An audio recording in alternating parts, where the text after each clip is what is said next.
Boa noite a todas, todos e todas. É com essa sensibilidade, alegria e poesia de João Super-Herói que nós queremos dar, né, boas-vindas a todos vocês que estão aqui nos prestigiando em mais uma live da Frente Nordeste Criança, né? Então, se você está chegando hoje aqui e ainda não sabe o que é a Frente Nordeste, né? É um coletivo formado por representantes dos estados do Nordeste, como o próprio nome já diz, né? Ligados a diversas instituições, fóruns de educação, que integram o movimento MIEB, que é o Movimento Interfóruns de Educação Infantil no Brasil, do Conselho Federal de Psicologia, de diversas ONGs, da Campanha Nacional pelo Direito à Educação, representantes das universidades públicas e privadas, né, que se uniram voluntariamente para atuar no projeto Mandacaru, dentro do círculo temático Violência e Direitos Humanos. Então, se você quer conhecer melhor o nosso trabalho, né, e ver também as lives que aconteceram antes dessa de hoje, você pode visitar as nossas redes sociais. É só ir ao Facebook ou ao YouTube, digitar lá Nordeste Criança e você vai encontrar maiores informações e todo o conteúdo que a gente vem produzindo dentro desses diálogos intersetoriais. Né? Então, nós estamos com esse projeto, com a temática Infâncias, Direitos e Educação com Saúde. E hoje nós teremos o painel de número 10, chamado de Direitos das Crianças com Deficiência, Transtornos Globais do Desenvolvimento e Altas Habilidades. Né? Então, nós vamos discutir um pouco sobre as infâncias das crianças, que são público-alvo da educação especial, conforme já diz a Política Nacional de Educação Especial, numa perspectiva inclusiva, né? Para isso, como vocês estão vendo aí, temos convidadas mais que especiais, né? Eu sou Simonton, sou professor da UFPB e estarei fazendo essa mediação hoje, né, para conversar com vocês e com Germana Soares, né, que é da União Mães dos Anjos, a UMA, também com Maricel Santiago, que é do CEVAC Pernambuco, que é o Centro de Reabilitação e Valorização da Criança, e com Sebastiana Nunes, né, que é professora, especialista em Libras, psicopedagoga e também do Fórum Pernambucano de Educação Infantil. Né?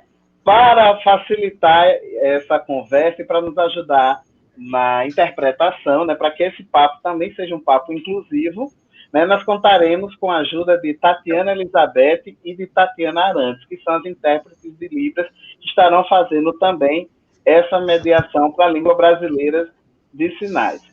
Então, para que a gente não perca tempo, né, eu já quero passar a palavra à nossa primeira convidada, que vai abrir esse diálogo hoje, que é a Germana Soares. Seja bem-vinda, Germana, a palavra está com você. Muito obrigada, boa noite a todos. Muito obrigada pelo convite. É uma honra muitíssimo grande estar com todos vocês aqui, pessoas que se dedicam ao segmento da pessoa com deficiência. E, de antemão, eu gostaria de parabenizar a inclusão pelas intérpretes. Isso é de extrema importância, a gente atender a todos os públicos, a gente realmente prover a inclusão atitudinal, né, aquela de querer fazer acontecer a inclusão, independente das barreiras.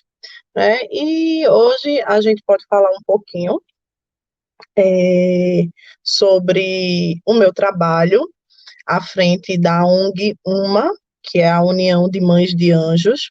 É uma associação que cuida e acolhe de mães e familiares de crianças com microcefalia e síndrome congênita do Zika vírus. Né? Essa ONG fundou em 2015, logo quando eu tive o meu filho, o Guilherme, que veio acometido pelas sequelas da Zika, e na época eu me senti meio que responsável de juntar essas mulheres, essas mães, né, num coletivo, porque eu acredito muito na força das mulheres, eu acredito muito no coletivo das mães, eu acho que o amor de mãe é capaz de mudar muita coisa, e quando elas se unem, né, é capaz de conquistar o universo. Então, nesse coletivo, fomos em busca de melhores assistências na saúde, na educação, fomos em busca de direitos, porque acreditamos que o direito ele é a base de uma construção de políticas públicas verdadeiras, que atinjam, sim, as pessoas que vivem na ponta da sociedade, na margem da vulnerabilidade,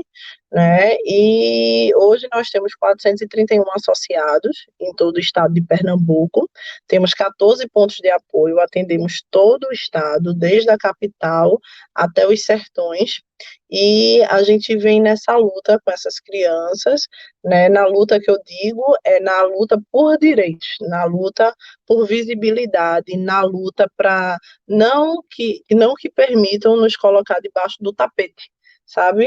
Que não nos esqueçam, para a gente continuar falando, gritando que estamos aqui para não deixar que essas crianças sejam esquecidas, né? Porque o nosso país tem um péssimo costume de abordar uma notícia e em seguida uma outra notícia, aquela notícia já é passada, já se esquece, já morreu, né? Então, existe essa luta pelo segmento e essa eterna tentativa de construir essas políticas públicas para trazer qualidade de vida para essas crianças e para suas famílias.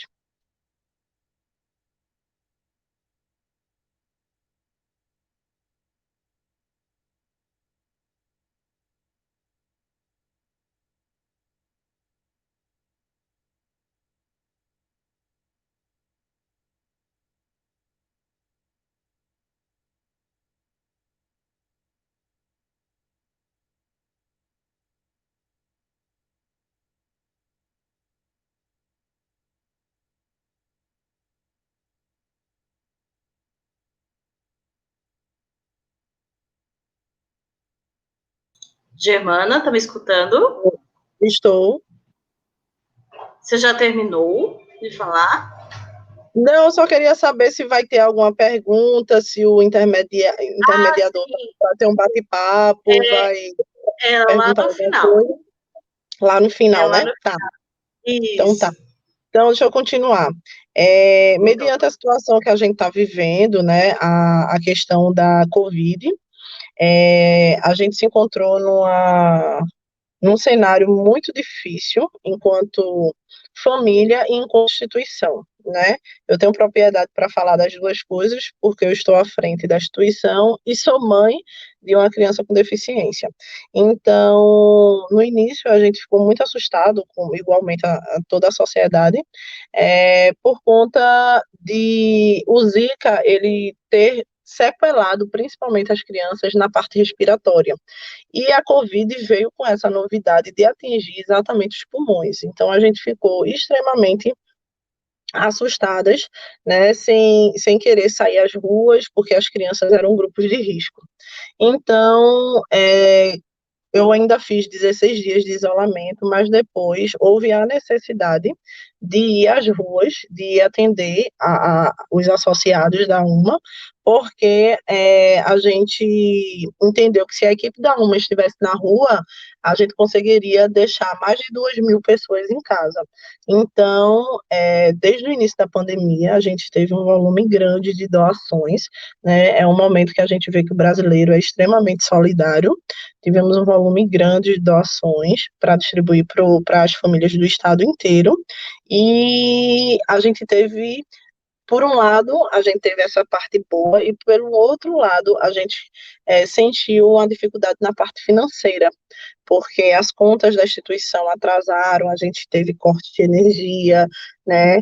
A gente recebeu muita doação, mas a dificuldade de levar, como aqui a gente atende o estado inteiro, o lugar mais distante é Petrolina, são 800 quilômetros. Então, por conta da complexibilidade das demandas de saúde, por conta do Covid, a gente não teve o apoio de transporte da prefeitura, não tivemos apoio de transporte do estado, então a gente precisou se virar com material para entregar, com a necessidade, com as famílias precisando, né, e sem ter estrutura financeira para isso.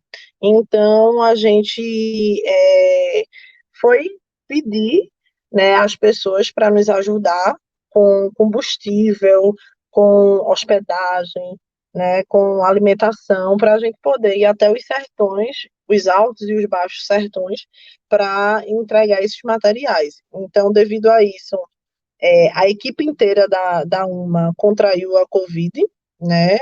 Porque a gente ficou na linha de frente.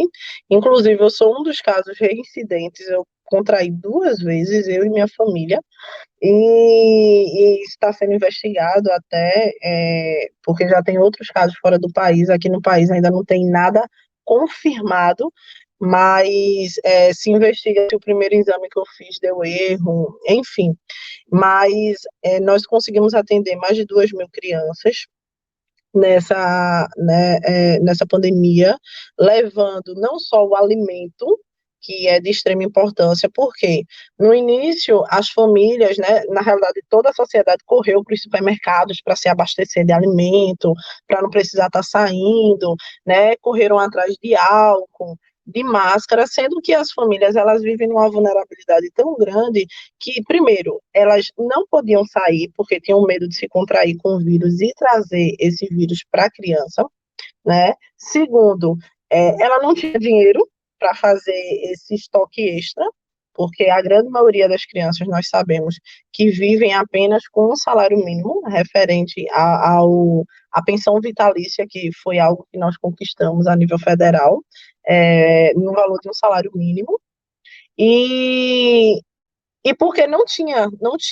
álcool, não tinha esse volume de máscaras no início, não tinha, né? Então, essas famílias precisavam do nosso apoio. Então, levamos para ela a alimentação, levamos álcool, máscara, higiene pessoal, né? Higiene, limpeza da casa, né? E levamos, acima de tudo, a assistência psicológica, porque a gente tem um número grande de mães que adquiriram síndrome do pânico, ansiedade extrema, depressão, porque, na realidade, essas mulheres elas já vivem um isolamento social, né? Porque não é em todo lugar que nós conseguimos ir e levar nossos filhos, não é todo lugar que é acessível.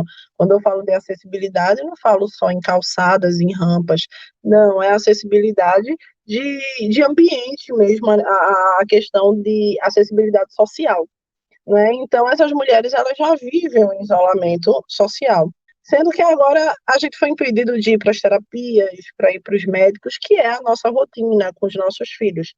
Então, isso gerou muita ansiedade, gerou muitos traumas nessas mulheres, e além da sobrecarga que já existe, mas dentro de casa ainda se torna pior, porque além da sobrecarga com as demandas dessa criança, tem a questão que a mãe dentro de casa, ela vai gastar mais energia, ela vai comer mais, ela vai gastar mais gás, então tudo é gasto. Então isso gerou uma angústia, porque começou a se gastar mais de algo que não tinha de onde tirar, né? Então, isso atrapalhou muito até a gente começar a receber o auxílio emergencial, né? Nós tivemos direito ao auxílio emergencial, foi o que tranquilizou e deu um grande alívio às famílias, né? E outra coisa que atrapalhou bastante foi a falta de assistência, né? No início se cogitava muito a assistência via chamada de vídeo, via teleconsulta, sendo que demorou muito, as crianças meio que atrofiaram, sabe, todo aquele investimento de fisioterapia, de terapia ocupacional, de fono, a grande maioria delas foi tudo por água abaixo, porque a gente treina com as crianças em casa, mas não é igual a uma intervenção de um profissional, nunca vai ser. Então, se passaram 5, 6 meses e as crianças, né, a grande maioria das instituições não estavam ofertando assistência online, e as poucas que estavam oferecendo era de 15 dias, não era muito efetivo, né? Acabou que as crianças meio que regrediram, né? Mas a parte boa disso é que a grande maioria delas não adoeceram, né? Existia um número grande de crianças que por mês se internavam, né, com dificuldades respiratórias, pneumonia, broncopneumonia, insuficiência respiratória, e devido à pandemia eles ficaram em casa e não houve tanto internamento assim, né? Outra coisa boa também que achávamos que pelo fato do Zika sequelar as crianças nessa parte respiratória, e o Covid atua mais também, né, nessa parte, Então, a gente achava que muitas crianças vinham a óbito. E eu não sei se eu digo infelizmente ou felizmente, né? Aqui no estado de quase 500, só uma veio a óbito, porque era uma criança que vivia num estado bem debilitado, ela vivia com home care, né? Então, ela já vinha num estágio avançado de vulnerabilidade, né? Ela era muito vulnerável, então ela veio a óbito e as outras crianças que contraíram desenvolveram quase nada de sintomas e saíram muito bem, sabe? Então, isso foi uma alegria para a classe médica, porque nem a classe médica esperava essa reação, e vai se começar a estudar, né, o Hospital Oswaldo Cruz, aqui no Recife, Hospital Universitário, vai começar a se estudar a relação do Zika com o Covid, o porquê que o Covid não se desenvolveu nas crianças de Zika, né, o que puxa uma outra coisa para se estudar, e talvez descubram coisas boas que possam vir prevenir outras pessoas que venham a ter Zika no futuro, né? Então, é, falando um pouquinho do histórico da UMA, a União de Mães de Anjo, nós temos 9 portarias aprovadas e uma lei federal, né? A gente tem uma equipe que até hoje estuda os impactos do vírus na vida dessas pessoas, principalmente na vida dessas mulheres, que a grande maioria são mulheres negras, pobres, periféricas e mães solo. Então, geograficamente falando, né, a grande maioria vem das comunidades, e a gente também precisou se unir para lidar com o empoderamento feminino. O que é o empoderamento feminino quando se trata de mãe e mãe de pessoa com deficiência? É você não permitir que violem os seus direitos e os direitos do seu filho. Então, nossas crianças, elas nasceram com a deficiência, não porque foi um acidente genético, não foi isso. Foi uma deficiência provocada, foi um erro do Estado brasileiro, que o Estado brasileiro precisava assegurar os nossos direitos, os direitos das nossas crianças. Então, nós começamos a mapear o impacto desse vírus nas nossas vidas, identificando várias demandas. Vou dar um exemplo a vocês de uma delas para falar a vocês como é que de uma luta que vem a conquista, né? Nós identificamos que entre 40 a 68% dessas famílias, elas vivem de aluguel. Então, essas pessoas gastam aproximadamente 50% do, do que as pessoas conhecem como aposentadoria da criança, mas não é aposentadoria, é um benefício, né? No nosso caso, é uma pensão, né? Então, gastavam aproximadamente 50% do valor da pensão com moradia, apenas para você ter um teto para morar. Então, sobrava metade do salário mínimo para medicamentos, para fraldas descartáveis, suplementos, para alimentação da mãe, porque para essa criança estar bem, para ela estar nos tratamentos, é necessário ter alguém que cuide dela. E esse alguém não pode trabalhar, porque não consegue. A complexibilidade é muito grande em cima dessa criança com deficiência, e ela precisa de uma assistência 24 horas, de um cuidador 24 horas, e que geralmente, na sua grande maioria, é a mãe ou a mãe da mãe, sempre a mulher ou a família da mãe, né? Então, isso as crianças, a gente identificou que elas viviam só com metade do salário, que a gente diz que essas famílias não vivem, sobrevivem, porque a pessoa viver com pouco mais de R$ 500 para alimentação, essa mãe calça, essa mãe veste, essa mãe come, se paga energia, se paga gás, se paga água, né? Então, é uma demanda muito grande para um dinheiro muito curto. Então, identificando essa situação, a gente tentou solucionar de alguma forma, viabilizar caminhos melhores para as pessoas, para essas mulheres conseguirem algum tipo de moradia. Então, em 2016, com muita luta, conseguimos a portaria 163 de 2016 do antigo Ministério das Cidades, que fala sobre a emergência das famílias de Zika receberem as casas do Minha Casa Minha Vida, do Programa Federal Minha Casa Minha Vida. Hoje, aqui em Pernambuco, nós temos aproximadamente 120 famílias que tiveram acesso à sua casa própria através dessa nossa portaria, né? E nós temos aproximadamente 80 que está na fila de espera. Mas isso é uma coisa lenta, que vai trazendo melhorias aos poucos, mas que vai melhorando a vida dessas famílias de alguma forma. Então, proporcionar esses direitos, proporcionar coisas reais, concretas, que venham trazer, sim, melhorias, que venham avançar na qualidade de vida dessa família, é um objetivo da UMA e é uma luta nossa. Muito obrigado, Germana, por esse seu depoimento inicial, né? Você traz aí uma experiência muito rica falando como mãe, como mobilizadora, articuladora social, né? Historicamente, nós sabemos que as mães têm sido aquelas que têm se responsabilizado pela educação, pelo tratamento, pelo acompanhamento dos filhos com deficiência, né? E você mostra aí, a partir de sua experiência enquanto mãe, né, enquanto articuladora junto também a união das mães, né, dos anjos, das Mães de crianças. anjos, isso. Mães e anjos, muito obrigado.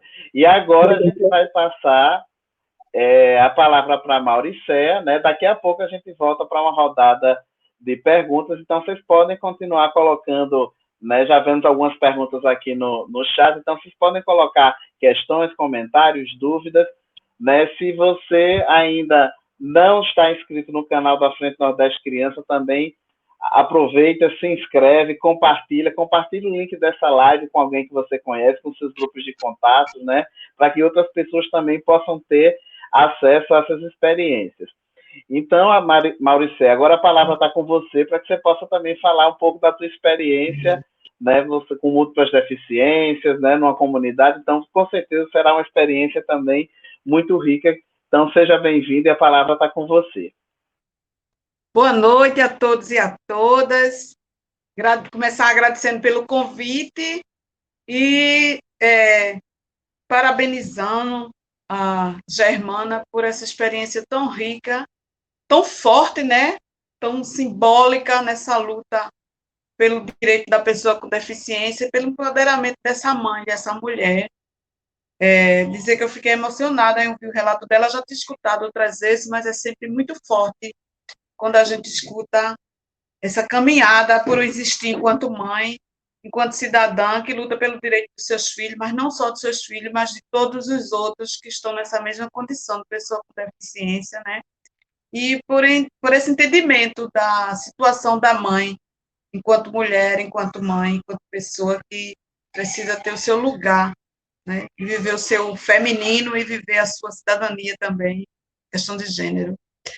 Dizer que aqui eu represento o SEVAC é o Centro de Reabilitação e Valorização da Criança, é uma ONG que tem 32 anos de existência, fica localizada no Morro da Conceição, um bairro da Zona Norte da cidade do Recife. Nós atendemos em torno de 360 pessoas com deficiência, o público que vai de criança, adolescentes, jovens e adultos, todos com pessoas com deficiência, com diversas assim, patologias. O trabalho da ONG está centrado em 3 campos de ação. Na parte de reabilitação, dentro do programa de atenção à saúde, que quem coordena é a Albelena, e são as terapias, TO, fono, psicologia, fisioterapia, toda a parte de reabilitação mais ligada à área clínica, e assim, os grupos de mobilidade, de estimulação precoce, toda essa área, né, através de um convênio também com o SUS. Existe o programa de educação, que é o programa que eu coordeno dentro da instituição, que tem um convênio com a Prefeitura da cidade do Recife, e também tem os trabalhos ligados ao serviço que a instituição SEVAC desenvolve, que tem uma sala de cidadania e direito, que é onde eu vou me focar, que eu acho que tem mais a ver com esse diálogo do direito da infância, né, da educação e da saúde. Depois eu vou dar um recorte para falar especialmente dessa experiência minha enquanto professora do AEE. Tem a sala de psicopedagogia, Tem a turma de expressão e convivência, que é a partir de uma abordagem da pedagogia Waldorf, que é desenvolvida com uma pessoa que é voluntária. Tem o programa de cultura, programa artístico-cultural, que compreende a banda Servac Força Especial, que é uma força, uma potência dentro da instituição, que leva a proposta da sensibilização da sociedade, da causa da pessoa com deficiência, né? Chama para essa mudança de atitude, para a aceitação à diferença, para o respeito e para os talentos e o empoderamento da pessoa com deficiência, né? Tem letras de músicas assim belíssimas que faz com que a gente reflita a nossa atitude enquanto ser humano, enquanto nessa convivência com o outro. Tem também o grupo Arco-Íris do é um grupo que através da dança, dessa linguagem artística, tem todo processo de inclusão da pessoa com deficiência, de empoderamento e também de levar a mensagem do respeito e o convite à sociedade para rever sua postura diante de uma convivência mais respeitosa e da garantia dos direitos. Tem os outros programas, que são programas afins, que dão apoio.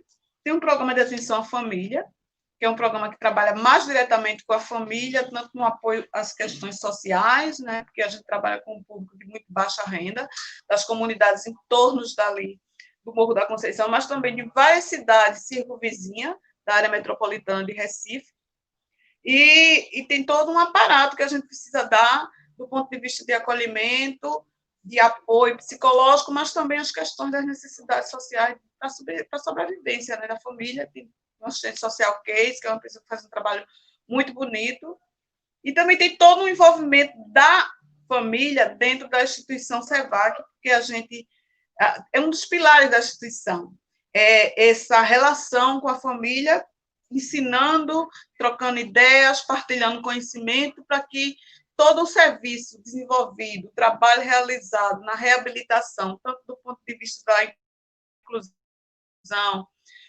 da garantia dos direitos, da busca por esses direitos, como do tratamento, dos exercícios para facilitar e melhorar o desenvolvimento dessa adolescente, dessa criança, desse adulto que pertence a essa família, e levar essa informação, de partilhar essa informação.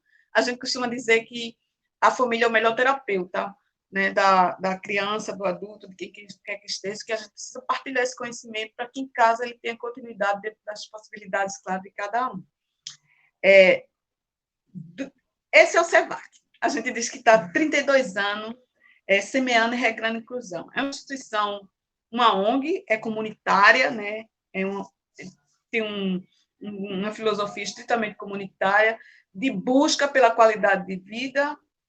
Nossa missão é servir ao pleno desenvolvimento da pessoa com deficiência, isso a gente faz no dia a dia da instituição, e também nessa busca pela garantia das políticas públicas voltadas ao atendimento da pessoa com deficiência, né? Do ponto de vista do direito à educação, do direito à saúde, do direito ao trabalho, do direito a viver, a ser incluso na família, na sociedade, na escola, a ser respeitado enquanto ser humano. É uma equipe bonita, é uma equipe grande, tem muitos estagiários na instituição, tem convênios com várias universidades, tem assim, um grupo bom de voluntários que vão lá, prestam seus serviços, colaboram com a gente. Você vai que funciona de segunda a sexta, das 8 às 17 horas. Aproveitar mandar um abraço muito grande e carinhoso para toda a equipe, para as crianças, as mães, os familiares que estão nos assistindo agora.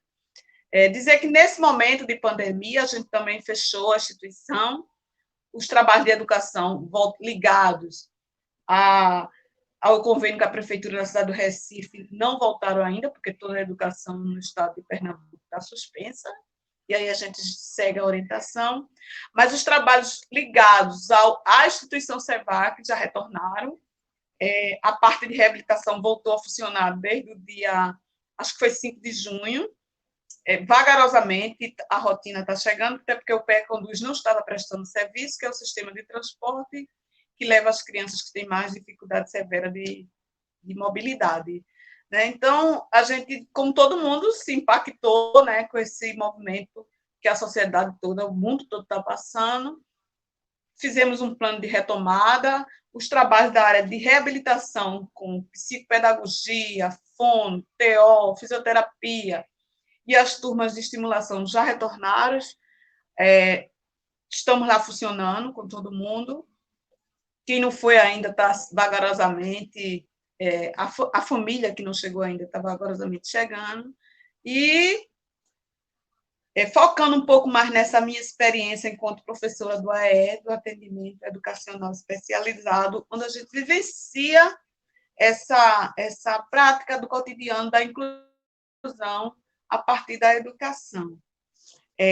Essa busca pela garantia desse direito de estar no ambiente da escola, de ter a oportunidade de vivenciar a sua escolaridade, seus conhecimentos, é um direito que está garantido em lei, está posto em leis. Mas, assim, a gente sabe que entre estar numa lei, num papel, e fazer parte da realidade, do convívio, do cotidiano escolar, há um caminhar muito grande. A gente, pela experiência da gente, muitas escolas já vivem isso, esse processo de inclusão, de educação inclusiva, educação especial, dentro de uma sala de aula, de aceitação e de convívio com a diferença.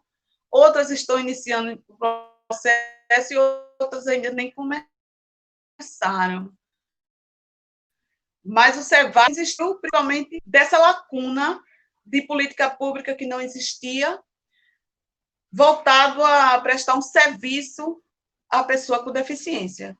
A partir o SEVAC tem 32 anos, né? Ele surgiu com toda essa mudança de abertura que passou o país, a abertura política, né? Somos de 88, e foi numa época que as LBAs estavam se acabando, que era quem prestava o serviço mais de ponta à população mais carente, e nesse momento do surgimento do SEVAC, a gente identifica que existia uma lacuna, que esse serviço não era prestado à população em torno da própria área do Morro da Conceição. Detectamos 64 casos, e a partir daí estamos com 32 anos de trabalho, né, prestado à sociedade.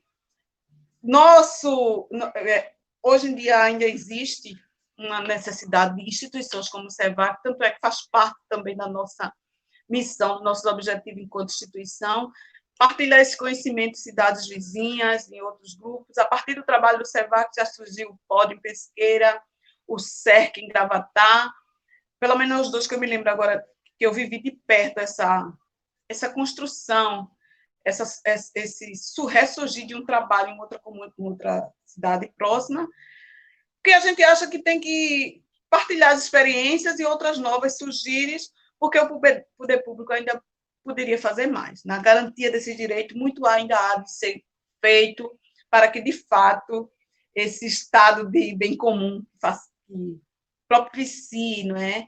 Esse direito à educação, esse direito à saúde, esse direito a uma moradia, esse direito ao mercado de trabalho, a essa acessibilidade que a gente tanto fala, como a colega falou, que não é só a parte arquitetônica, mas tem tantos outros direitos que precisam ser garantidos. E quando a gente pensa em direito, tem direitos que precedem, que antecedem ao direito à educação.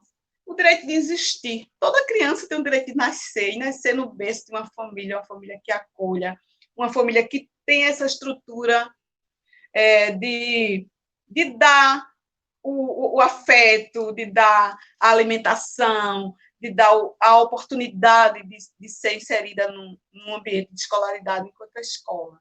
Então, nesse foco do direito, surge a educação inclusiva, que é resultado de uma luta como instituições, como vocês que fazem essa Frente Brasil, Nordeste Criança, né? Essa Frente Brasil Criança, como as APAES, como o SEVAC, como as Mães de Anjo. A partir da luta da sociedade, instituições como o SEVAC e tantas outras existem, e foi a partir dessa luta que se configurou esse direito à educação inclusiva, que muito mais do que uma educação voltada para a pessoa com deficiência, é uma educação voltada à aceitação do convívio com as diferenças, né? E essa diferença é o que vai fazer a beleza da educação inclusiva, porque a presença de um aluno com deficiência na escola é benefício para ele, que vai estar proporcionando o desenvolvimento das condições das habilidades cognitivas, vai estar lá com seus pares, vai estar aprimorando, vai estar trabalhando as suas lacunas do ponto de vista pedagógico, vai estar sendo potencializado o que ele tem de habilidades, mas também vai oferecer ao outro, à escola, ao professor, ao porteiro, ao outro estudante, a possibilidade de conviver trabalhar a questão de atitudes, mudanças de atitudes. Porque não é só a lei que vai fazer essa mudança de atitudes, porque de lei, de garantia de leis, o Brasil já tem muito em termos de educação, inclusive, de direito da pessoa com deficiência, tem muita lei. Mas a mudança da atitude no respeito, na convivência com o outro, é o que vai fazer a diferença. Acho que uma das barreiras piores que a gente precisa vencer nessa busca pela garantia do direito é a barreira atitudinal. Isso diz respeito a uma atitude individual de cada um, na aceitação da convivência da diferença, na aceitação do outro. E não precisa nem ser só voltado especificamente para a pessoa com deficiência. Aceitar a pessoa naquilo que ela tem de belo, de bom e de melhor, que é ser humano. Então, eu não sei se meu horário terminou, se eu ainda tenho tempo para ficar aqui falando, mas é essa a mensagem que a gente quer trazer, dizer que a gente está lá no Morro da Conceição, aberto para partilhar um pouco da nossa vivência, da nossa história, e aprender também com quem for para lá ensinar a gente. Muito obrigado, Mauricé. Você traz na sua fala uma paixão, né, por esse trabalho que é comunitário, que é inclusivo, que é de parceria, de colaboração em busca do direito da pessoa com deficiência, né? Muito obrigado. Com certeza sabemos que você teria muito mais a falar, mas daqui a pouco você continua, né, a sua fala a partir das perguntas que já estão surgindo aqui. Depois eu dou um recorte melhor na minha experiência com a turma de Cidadania e Direito, que tem bem a ver com o nosso tema. Joia, já vou anotar aqui para a gente retomar já no momento do debate. Então, passaremos agora, né, a fala para a Sebastiana, que ela vai falar também um pouco sobre a AE, né, o trabalho com pessoas com surdez, com deficiência auditiva, experiência dela enquanto professora, e vai relatar um pouco sobre práticas inclusivas também. Sebastiana, é com você. Seja bem-vinda também.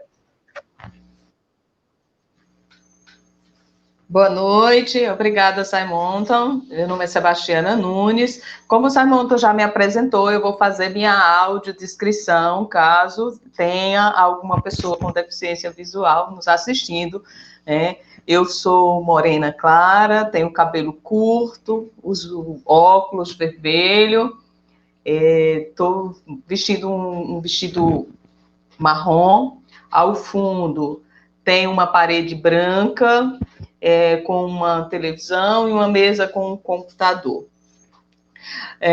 A minha fala hoje vem da experiência enquanto professora de educação inclusiva, mas eu também tenho um lugar a minha irmã é surda, né? Então, a minha experiência na educação inclusiva, ela vem antes mesmo de haver educação inclusiva no Brasil, né? A gente estava engatinhando, né, nas discussões. Ela veio aprender Libras aos 10 anos, quando nós nos mudamos para Petrolina, né? Nós morávamos no interior, e realmente não tinha. Ela teve a escola regular, foi alfabetizada em português, em língua portuguesa, mas não havia inclusão, né? Então, a gente tem a perspectiva da educação inclusiva como sendo muito recente, né? E não é. Essa luta pela educação inclusiva, ela vem já desde o século XVIII. A gente tem o Abade Lepé, lá no século XVIII, que já fazia o trabalho de inclusão das pessoas surdas, né? E numa época em que a surdez era tido como loucura, como uma patologia demoníaca, como todas as outras patologias até final do século XVIII a gente tinha essa perspectiva. E a gente passa a ter uma outra visão de educação inclusiva, né? Já depois da redemocratização, né, a gente inicia uma discussão sobre essa educação. E vem aí a garantia da educação na Constituição de 88. Logo em seguida, em 96, a gente tem a LDB, que também já garante essa educação em modalidade especial, e aí a gente passa a chamar de educação especial, mas, na verdade, toda modalidade que venha complementar a educação, que venha ofertar uma educação que não seja a educação na modalidade de escolar normal, ela é uma educação especial. Então, a gente aí vai lutando, e em 2015 é que a gente tem a Lei Brasileira de Inclusão, né? Que aí já vem garantindo o atendimento educacional especializado para criança com impedimento auditivo, com impedimento visual, com baixa visão, né, com TEA, com transtornos globais de desenvolvimento, altas habilidades, a criança com Down. E aí a gente tem uma especialidade muito, muito, muito difícil de ser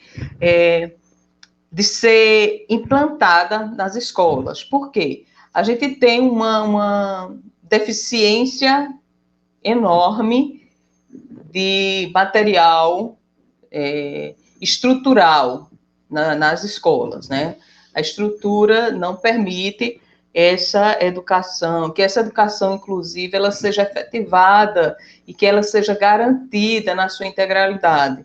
A gente tem as barreiras atitudinais também, até por parte, a gente tem por parte do poder público essas barreiras, mas a gente também tem mais fortemente por parte de profissionais. Aí a gente tem os profissionais de educação que não aceitam, essa é a palavra mesmo, não aceitam que uma criança com qualquer tipo de deficiência esteja dentro de uma sala regular. E aí a gente tem, até hoje, a gente trava essa batalha dentro das escolas para derrubar essa barreira atitudinal, né, que dificulta. Um dos exemplos é a pessoa com deficiência, a criança com deficiência auditiva. Ela tem o direito ao intérprete de Libras na sala de aula. Mas antes que seja garantido esse direito a ela, desse intérprete, ela precisa que seja garantida a introdução à língua brasileira de sinais. Ela precisa da alfabetização em Libras. E ela não tem, né? Isso lhe é negado. A gente tem muitos surdos que não sabem língua brasileira de sinais. Então, ele chega na escola e não adianta nada que o direito dele ao intérprete seja garantido se ele não sabe Libras, né? A criança ou o adolescente ou adulto com a deficiência visual, ela precisa ser ensinada em braille, ela precisa saber o braille, esse direito tem que ser garantido anterior à entrada dele na escola, ou a escola oferecer esse atendimento. E o que acontece? Muitas vezes o professor recebe o aluno surdo na sala de aula e tem a intérprete. A professora acha que a intérprete é que é professora, que é a responsável pelo processo de aprendizagem daquele aluno. Ele continua segregado na sala de aula, ele está incluído no espaço escolar, mas ele continua segregado dentro da escola. A professora não trabalha para ele. ela não adapta material para ele, ela não combina com a intérprete de Libras como é mais fácil para ele aprender. De que forma ela pode apresentar o conteúdo para que seja mais fácil para ele aprender. Então, é uma dificuldade que a gente tem encontrado, né? Essa atitude de professores. Uma dessas questões também que dificultam a inclusão da criança com deficiência ou com impedimentos na escola é a falta de formação dos professores. Então, a gente tem o professor que tem crianças com deficiência na sala de aula, ele não tem formação específica para isso. Quem tem a formação específica é o professor de AEE. Mas esse professor de AEE, ele só vai estar na escola uma vez por semana, no máximo 2, quando essa rede é bem articulada, né? Quando é bem articulada. Quando ela não é uma vez por semana, uma vez a cada 15 dias. E aí, dentro desse processo, se perde muita coisa da aprendizagem da criança. Ela vai aprender como? Só quem sabe trabalhar com essa criança é a professora de AEE, mas a professora de AEE não está na sala de aula junto com o aluno o tempo todo, como a professora regente, né, a professora responsável pela sala. Então, essa formação, ela precisa ser ofertada a todos, não é só ao professor de AEE, é também a professora responsável pela sala de aula. Por quê? Como é que ela vai garantir que o seu aluno aprenda, se ela não sabe como ele aprende, né? A gente tem a surdez, por exemplo, a gente tem o moderado, né? A gente tem a surdez profunda, né? E a criança que tem residual auditivo. Então, a criança que tem residual auditivo, ela vai aprender de uma forma diferente da criança que não tem nenhum residual auditivo, da criança que tem surdez profunda, né? A gente tem um aluno que tem a baixa visão e que vai aprender diferente, ela precisa de estratégias diferentes do aluno que não tem visão, que tem o impedimento total da visão, né? Então, a gente tem a criança com paralisia cerebral, que muita gente acredita que a criança que tem paralisia cerebral, ela não vai aprender. Pelo contrário, ela vai aprender como todos os outros. Ela tem um impedimento, porque a paralisia cerebral ela acontece em determinado momento e uma determinada área, né? Então, naquele momento, ela vai comprometer uma área do cérebro, mas ela não vai comprometer o intelecto da criança. Então, ela vai precisar de estratégias de fonoaudiologia, de TO, de fisioterapia, mas ela vai aprender. Só que ela precisa, lógico, de estratégias de ensino que vão compreender o seu impedimento, né? A gente tem as escolas que não têm um acesso para os alunos com impedimento físico, por exemplo, cadeirantes, né? A gente tem escolas que não têm rampas, a gente tem calçadas que não dão a menor oportunidade de que o cadeirante passe por essas calçadas, né? As escolas também não. A gente está caminhando para uma adaptação estrutural, né, arquitetônica, e isso, o caderno de direitos que nós estamos discutindo, né, ele traz esses direitos, né, à criança, de ter o acesso, né, de ter como chegar à escola. E esses impedimentos arquitetônicos dificultam, né, o acesso dessas crianças. A criança com paralisia cerebral, muitas vezes, ela caminha, né, dependendo da intervenção que for feita, precoce, elas caminham, mas têm dificuldades para caminhar, então elas precisam também de uma adaptação arquitetônica para que elas consigam se locomover dentro da escola. A gente tem a criança com TEA, né, com autismo, até pouco tempo autismo, e agora a gente descobre que é um espectro, que a gente tem várias outras comorbidades aí.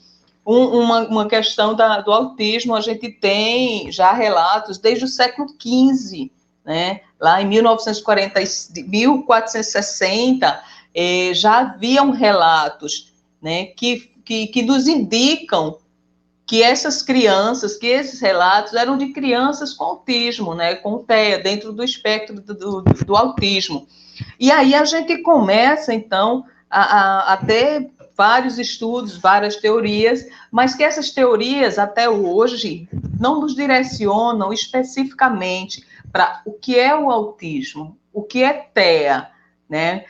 Qual como ele vai se desenvolver, né? A gente tem, em 2017, consegue aí uma vitória muito grande com a Lei 13.438, que obriga pediatras a adotarem um protocolo, né, com crianças a partir dos 18 meses, até os 18 meses, que vai fazer uma avaliação de risco para essa criança, né?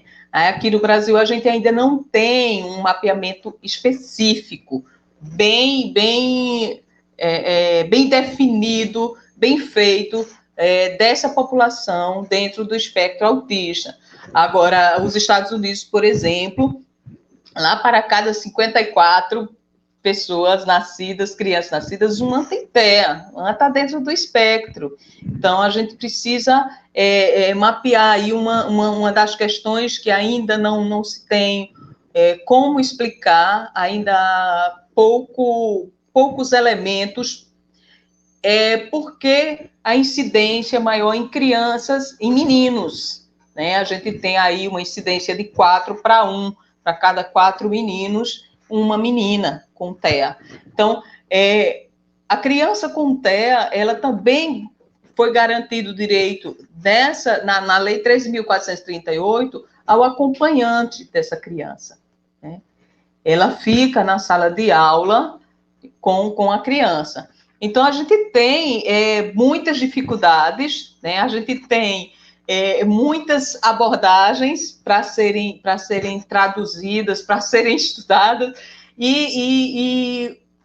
mas o que eu acredito que a principal delas, a principal dificuldade que a gente tem é a barreira atitudinal mesmo, principalmente por parte dos profissionais, né, de educação, de quererem, de se apoderarem dessas questões e buscarem essa formação. Muito obrigado, Sebastiana.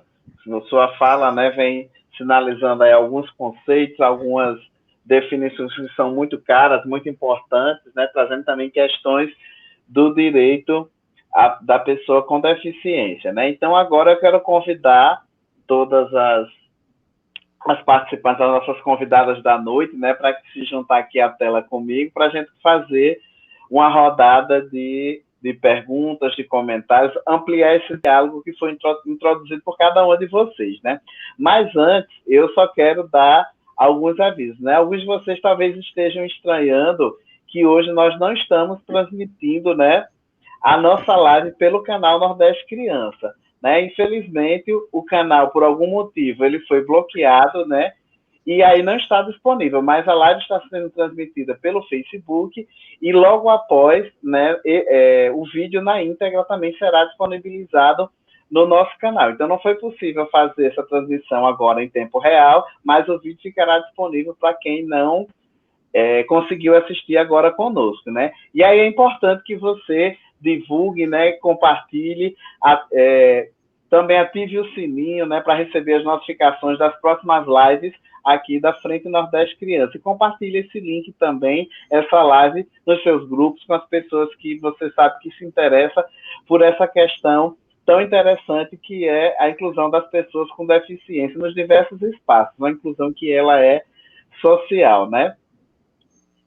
E agora, né, eu vou fazer uma rodada aqui de perguntas, de comentários, de algumas que já foram, de algumas pessoas que já estão comentando aí no nosso YouTube, né, no chat do do YouTube, do Facebook, então nós já coletamos aqui algumas, e aí eu vou colocar aqui, né? Então, a primeira pergunta vem para a Germana, né? Elisângela Mercato, ela quer saber como está sendo o processo de atendimento educacional das crianças em contexto de atividade remota. Você poderia, Germana, falar um pouco sobre isso? Claro. Eu, de antemão, queria parabenizar muitíssimo a Mauricéia Sebastiana. Excelente fala. A Mauricéia é daqui do SEVAC. Eu tenho várias crianças que estão no SEVAC, fazem tratamento lá, né, associadas da UMA, e Sebastiana trouxe uma clareza, uma explicação muito legítima como é a educação futuramente inclusiva, como eu uso, porque inclusiva não é, é um futuro que a gente luta, né, para a inclusão. Então, puxando por esse assunto, já é muito difícil você ter um filho com deficiência nas creches e escolas. E nesse momento de pandemia, que estamos em aula remota, deveríamos estar, o que é que acontece? O Guilherme, meu filho, ele é de colégio público, né, aqui do Recife, ele estuda numa escola pública do município. E aqui, uma vez por mês, você se dirige à escola para pegar as atividades, que é feito pelo professor da sala que o aluno faz parte. Porém, nenhuma atividade nesses quase 6 meses de pandemia, nenhuma atividade do Guilherme veio adaptada. E eu não recebi uma ligação, nenhum contato de ninguém da gestão, nem de nenhum professor do AE para querendo se oferecer para adaptar as atividades do Guilherme. Enfim, é onde a gente percebe que a gente continua alimentando um ciclo vicioso de séculos, que a responsabilidade do filho é só da mãe. Então, a mãe ela tem que ser enfermeira, físio, fono, TO, pai e também professora, né? Então, isso é muito difícil, porque acaba que meu filho não fica incluso como deveria, e eu tenho que dar, vamos dizer assim, os meus jeitos para passar algo que eu não tenho habilidade para ele, né? De uma forma que ele consiga entender, mas na grande maioria das vezes a gente não atinge o objetivo porque a gente não é profissional, a gente é mãe, né? Apesar da gente se esforçar, como eu falei, nada é igual do que uma intervenção de um profissional. Então, assim, tem sido difícil.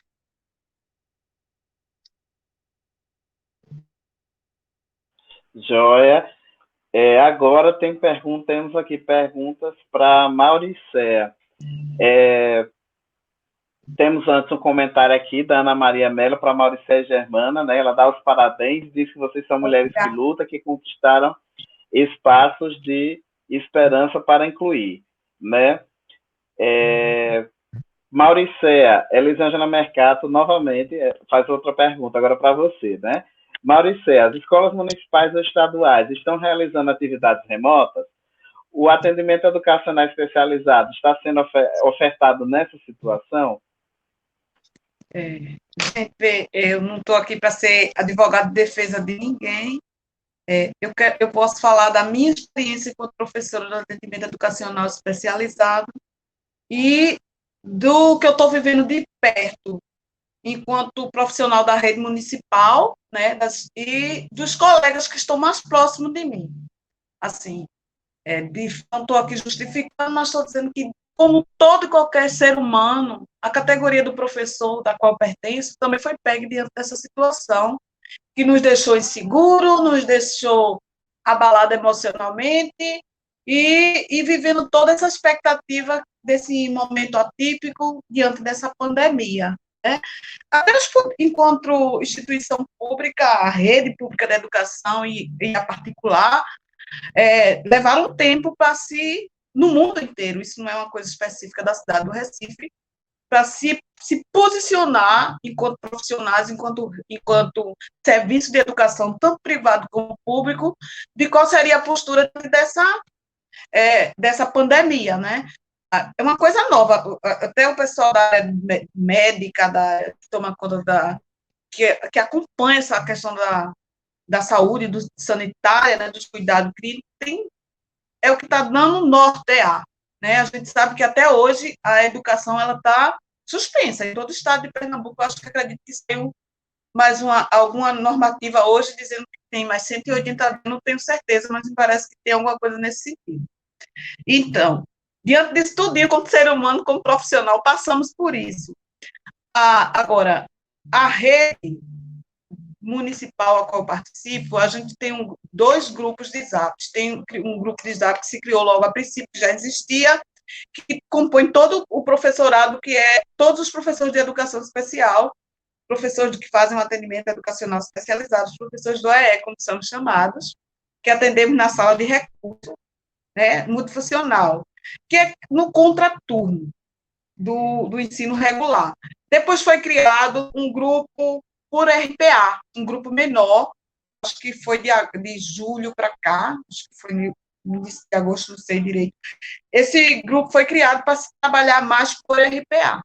O que eu tenho visto, o que eu tenho escutado, e o que eu tenho visto no Zap, escutado dos meus colegas mais próximos, é que tenha visto uma atuação. Primeiro, a gente fez todo um acolhimento de família.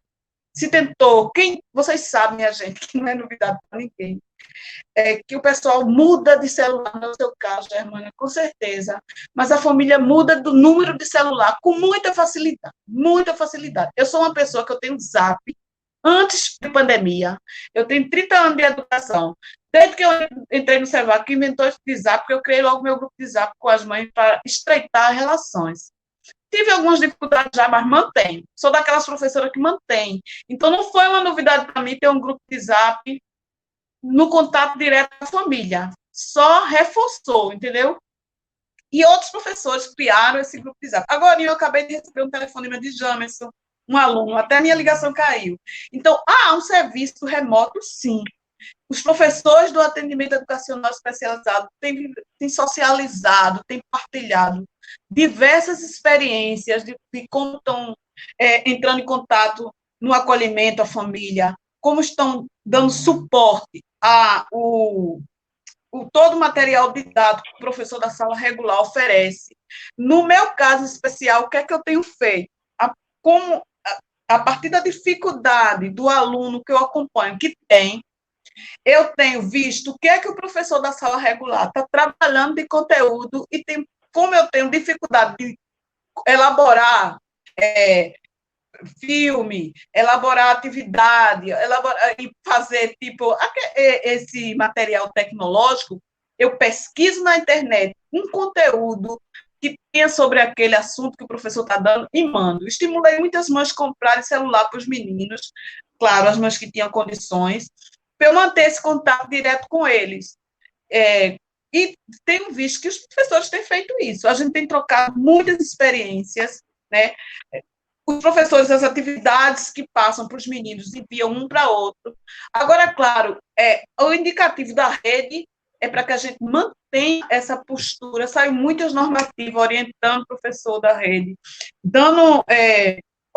trocando experiência, perguntando qual era a dificuldade. A gente tem, assim, eu digo com muita tranquilidade, sabe? Falo de Adilza, você conhece, Germana, acho que Sebastiana também conhece, que é a chefe da Gerência de Educação Especial, uma pessoa muito humana, que tem tentado de todas as formas. Já fazia antes, tem feito isso durante a pandemia, na relação direta com o professorado de Educação Especial. Então, assim, eu lamento, inclusive, essa falta de chegar perto, de dar esse acompanhamento, de dar esse suporte pedagógico a seu filho e aos demais que não estão tendo, mas eu conheço um bocado de gente bonita, do bem, que está fazendo esse trabalho. Mas, assim, todo mundo sabe que a escola está dentro de uma sociedade que tem profissionais que têm diversas atitudes, né? Do jeito que tem pessoas que não são a favor da inclusão. Eu tenho, nessa minha caminhada de busca pelo direito, da garantia do direito da pessoa com deficiência, principalmente na área da educação, tenho encontrado muita gente comprometida por essa busca, por essa garantia, e principalmente professores do atendimento educacional especializado. Eu não estou aqui assumindo nenhuma postura de advogado de defesa, mas eu estou falando com muita tranquilidade do que eu tenho vivenciado desde o dia 19 de março até hoje, 17 de setembro, de professores que têm partilhado experiências de tentativas no encontro, no contato, na comunicação com a família através de celular, de pessoas que têm criado grupo de Zap, que têm elaborado vídeos com atividades específicas para os alunos, que têm feito material pedagógico, com sucata. Eu sei que tem uma lacuna, deve ter. Isso vai muito da proposta individual de cada professor, né, da postura, do compromisso de cada um, mas eu conheço um monte de gente que está fazendo um bocado de coisa boa e está tentando, na medida do possível, chegar perto de cada aluno. Eu, para você, Germana, dou uma proposta, que tente entrar em contato com a professora regular do seu filho e que tente identificar, acredito que você já sabe, quem é a professora do AEE e entrar em contato direto com ela para ver se esse apoio pedagógico, se esse suporte, que é um direito que seu filho tem, de fato, acontece. Quanta experiência bacana, né? Entre em contato com meus alunos, falo da mãe, uma mensagem. Porque você deve se referir aos profissionais na sua grande minoria, porque a maioria não é isso. O serviço pode até existir adequadamente, mas ela não alcança a todos, né? Na realidade, ela não alcança a grande maioria. No início da minha fala, eu falei, e fez parte da fala de tanto de você, Maurício, quanto de Sebastiana, sobre a inclusão atitudinal, né? Às vezes a pessoa tem o poder de fazer a inclusão, mas se ela não quer, é uma barreira dela, né? Então, isso não é o reflexo da maioria dos profissionais. Eu fico muito feliz que existam poucos, mas existam profissionais como você e como esses outros profissionais que você relatou, mas isso, inclusive, a Dilza me ligou, acho que quinta-feira, porque ela recebeu uma denúncia que os profissionais não estavam fazendo as atividades adaptadas, e ela me ligou para saber se isso procedia, e eu disse que procedia, que eu estava preparando um documento, inclusive, para enviar, né? Então, assim, pelo menos no meu público, acho que aqui em Recife nós temos aproximadamente 60 alunos na rede pública, só com microcefalia, né, do Zika, pelo menos no meu público, eu ainda não vi nenhuma mãe dizer que chegou a atividade adaptada, não chegou, né? Então, assim, eu fico muito feliz por esses profissionais estarem fazendo muita coisa do bem, mas que, infelizmente, isso não é atitude de todos, né? Para se chegar realmente a quem precisa. Entre o saber, o querer, o poder, até a realidade são caminhos bem distantes, né? São bem distintos. Exatamente. É muito interessante esse debate, porque a gente tem como ver como em cada realidade está acontecendo, né, as práticas inclusivas ou que tentam ser inclusivas, né, Germana, principalmente nesse período de pandemia. Nós temos aqui mais alguns comentários e perguntas, né? Assim, teve uma coisa que foi a pergunta sobre o Estado. Em relação ao Estado, eu não posso falar nada porque não acompanho de perto, não faço parte mais da rede, sou professora aposentada, então seria leviano da minha parte tecer algum comentário, né? Eu posso falar... Eu vou fazer um pouquinho sobre o Estado. Tá bom, Maurício, querida. E tem pergunta para você, Sebastiana. Fernanda Leal, ela comenta, né, como é importante que as escolas mantenham um vínculo com as crianças e as famílias. Nesse momento, a invisibilidade fica mais evidente, né? E nós vimos isso nos depoimentos que acabamos de ouvir. Mas Fernanda Leal também traz... sim, ela continua dizendo que é fundamental fazermos essa escuta de vários, né? Ouvir cada segmento, e ela traz uma pergunta. Ela pergunta a você, Sebastiana, né? Se há exemplos, situações interessantes nessa direção que você trouxe na sua fala, né? Se você conhecia ou você vivenciou, que você pudesse relatar brevemente.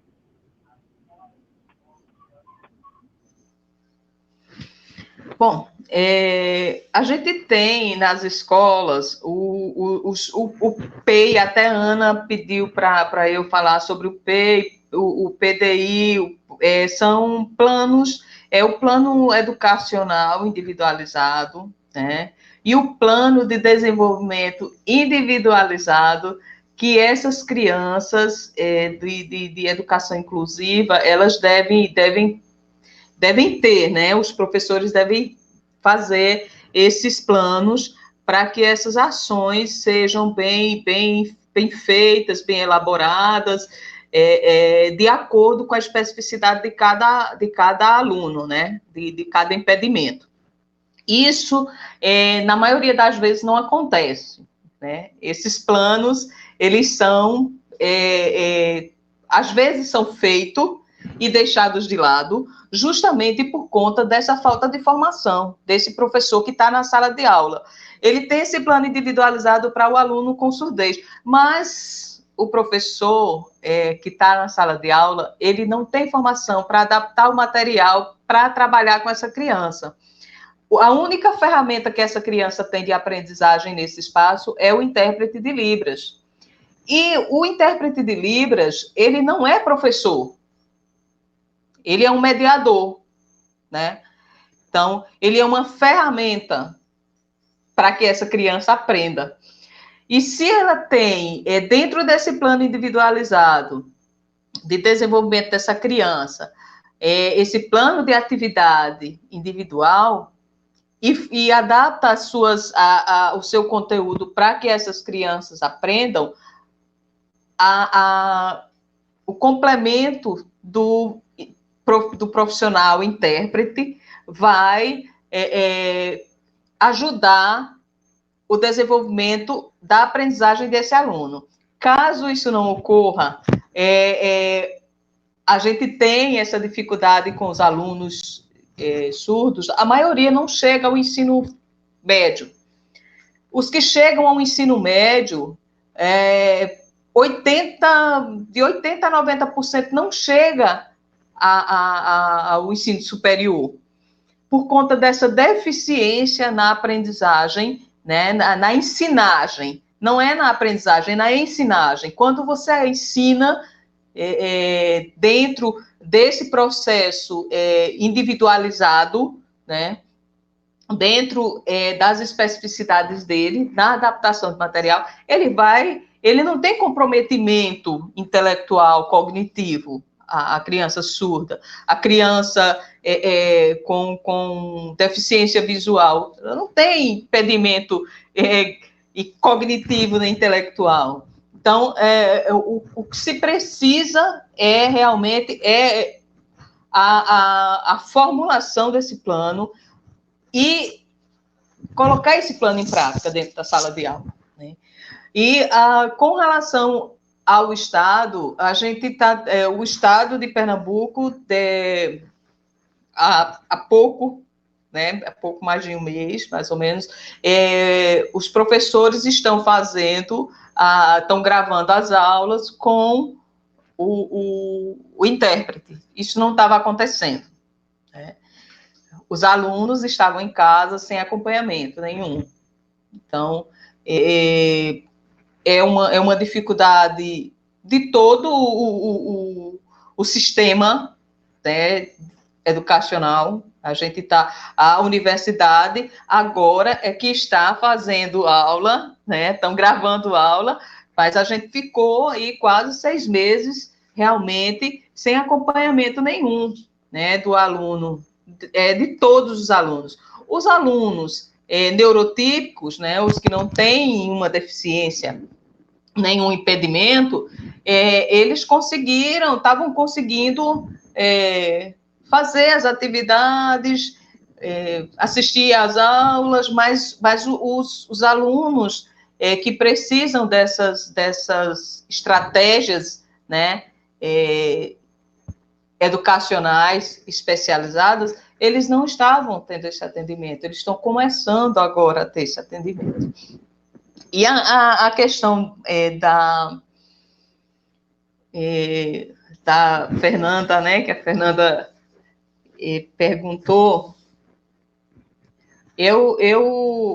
a minha vivência com crianças, né, já falei da minha irmã e dos amigos dela, que tem muitos, né, surdos, E também a minha vivência na escola, eu já tive alunos com deficiência visual, né? Eu tive que aprender Braille, eu tive que aprender Libras, né? Eu sou instrutora de Libras, eu sou intérprete de Libras, eu sou braillista, eu tenho... quando eu falo de atitude, é justamente essa questão. Eu tenho que ter responsabilidade, eu sou professora, né? E eu preciso aprender o que for necessário para eu ofertar ao meu aluno a oportunidade de aprendizagem, né? Então, quando falo de atitude e de barreira, eu falo desse lugar de que eu nunca esperei, prefeitura, estado ou escola particular que trabalhei, me oferecer formação, né? Eu nunca esperei isso. Eu sempre busquei essa formação, eu sempre busquei essa especialização, porque eu acredito que é a partir da minha prática que eu posso oportunizar a aprendizagem, as situações de aprendizagem para os meus alunos, né? Independente dele ter impedimento ou não, né? Eu preciso fazer isso. Eu preciso ser responsável, realmente eu preciso ser responsável pelo meu aluno. E se o meu aluno não está aprendendo, porque ele tem um impedimento físico, um impedimento sensorial, um impedimento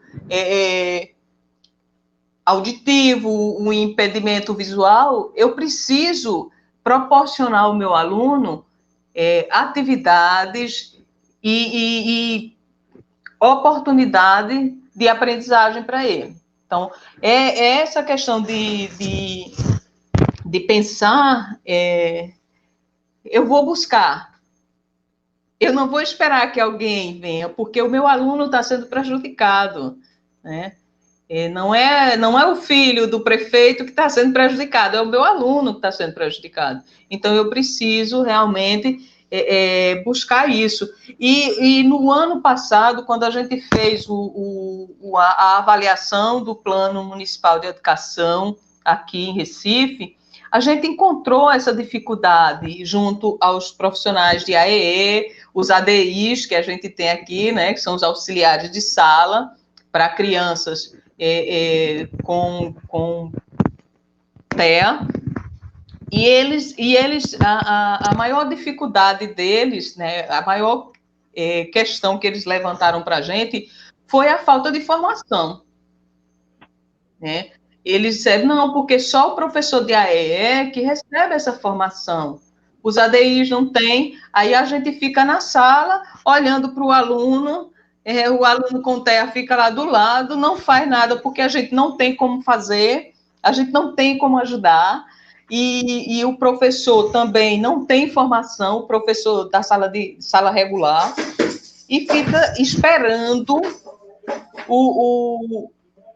o dia que o professor de AEE vem na escola para que aquela criança faça alguma atividade, né? Então, são realmente questões que a gente precisa estar levantando, a gente precisa estar trazendo o tempo todo, a gente precisa estar levando para os espaços, a gente precisa estar mostrando isso, né? Isso que não está sendo feito, isso que está faltando. Então, falta muita coisa, mas tem legislação, está garantido na legislação, mas a gente tem, principalmente, uma barreira atitudinal muito, muito grande, muito forte, muito, muito pesada para a gente estar empurrando. E a gente está empurrando e está ganhando um espaçozinho, mas ela é muito pesada. A gente ainda precisa empurrar muito para que a gente consiga a inclusão na sua efetividade, né?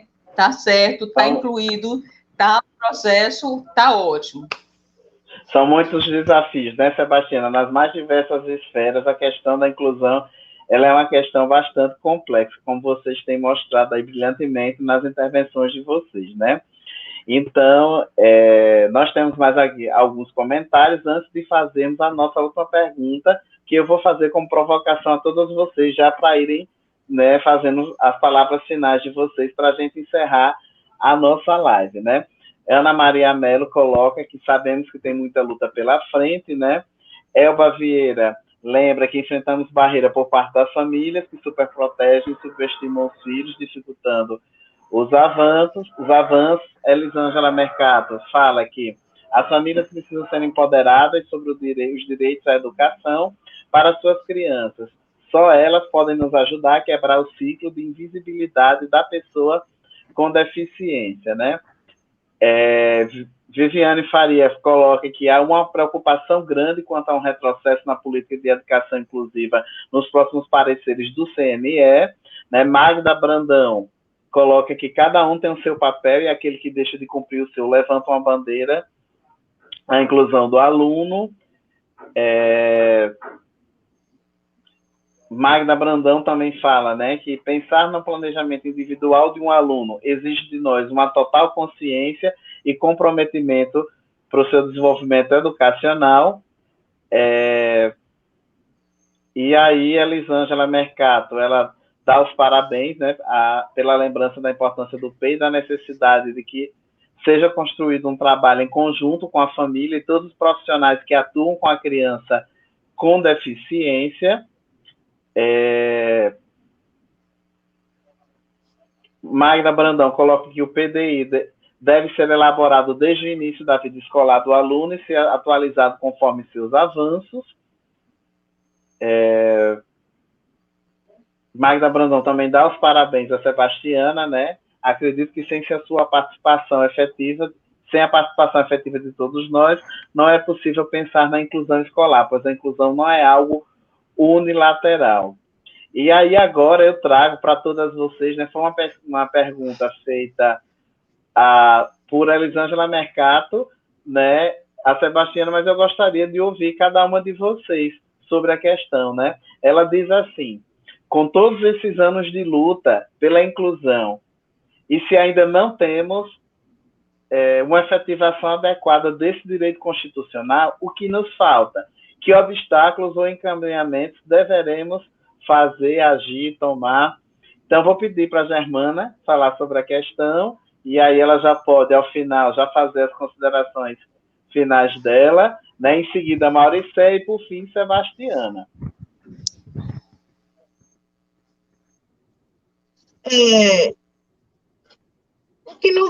O que não pode parar é a luta. A luta, ela precisa continuar, o que a gente não pode desistir, né? O que falta muita coisa, mas a gente precisa também entender que a gente avançou muito na questão dos direitos da pessoa com deficiência, né? Então, se a gente hoje está num estado mais avançado que 30 anos atrás, é porque teve gente 30 anos atrás que lutou para que a gente tivesse uma visibilidade, né? Então, o que a gente precisa fazer é ocupar todos os espaços, né? Porque nada sobre nós sem nós. Então, como é que vão existir políticas para nós se a gente não está no meio, né? Então, precisam ter pessoas com deficiência, precisam ter mães de pessoas com deficiência, precisam ter pessoas sensíveis à causa em todas as áreas: educação, saúde, política, lazer, tudo, né?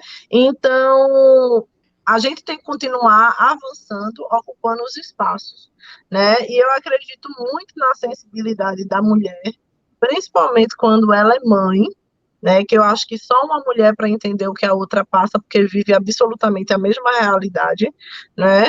E para a gente continuar avançando. Eu tenho plena consciência que os frutos das coisas que eu luto, né, do que eu almejo, junto com as minhas irmãs de luta, junto com tantas outras pessoas que promovem os direitos da pessoa com deficiência, esses frutos eu não vou colher. Meu filho, ele não vai colher, né? Mas a próxima geração, sim. Então, talvez nos nossos, mas os próximos, com certeza. Isso é a base da luta.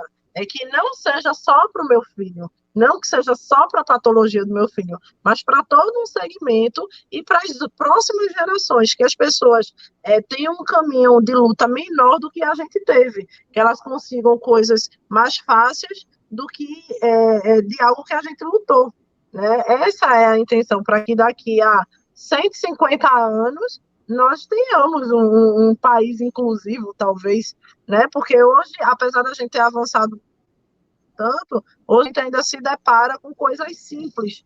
Quais são as coisas simples? Com os termos, né? Os termos doentinho, coitadinho, ele tem problema, né? Então, assim, isso não são termos. Hoje nós temos a LBI, que é a Lei Brasileira de Inclusão, que foi um avanço magnífico para o segmento, mas o próprio judiciário desconhece a LBI, né? Então, assim, eu vi alguns comentários falando, porque a família tem que ajudar, tem que se empoderar, mas alguém já pensou de como é que essa família vive sem esperar a patologia dessa criança?